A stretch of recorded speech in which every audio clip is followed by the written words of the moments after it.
You've done everything right. You've knelt until your knees were sore. You've read the verses. You've waited.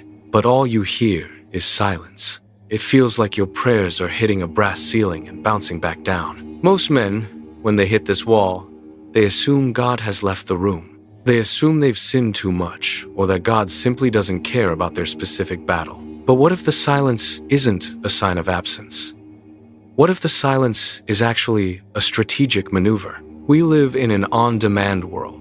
We get our food in minutes, our news in seconds, and our entertainment instantly. We have been conditioned to believe that delay equals denial. But the kingdom of heaven does not operate on a high-speed fiber connection. In the Bible, silence was often the precursor to the greatest miracles. Think of the 400 years of silence between the Old and New Testaments. God wasn't sleeping. He was setting the stage. If you are in a season of silence right now, you aren't being ignored. You are being prepared. Why does God go silent? Sometimes it's because he wants to see if you love the giver or just the gift. When the blessings are flowing, it's easy to be a good Christian. But when the tap runs dry, your true spiritual foundation is revealed. Are you a sentry who stays at his post even when the night is dark and quiet? Or do you abandon your watch the moment you don't feel a spiritual high? Often, the silence of God is actually just the noise of the world drowning him out. We ask for a sign while our phones are buzzing 24/7.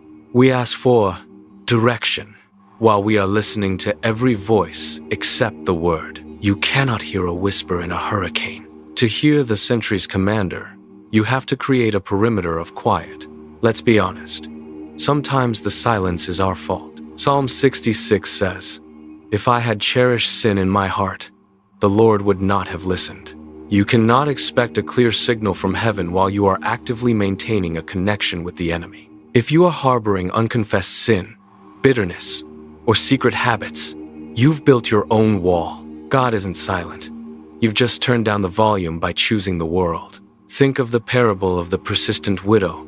She didn't get what she wanted because she was perfect. She got it because she wouldn't leave.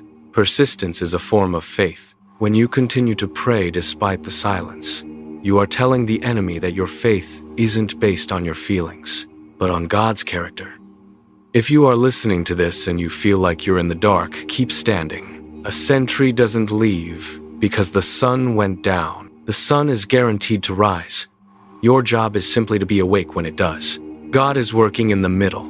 He is working in the quiet. He is strengthening your spiritual muscles so that when the answer comes, you have the character to carry it. It's time to stop judging God's presence by your emotions. It's time to trust the promise over the feeling.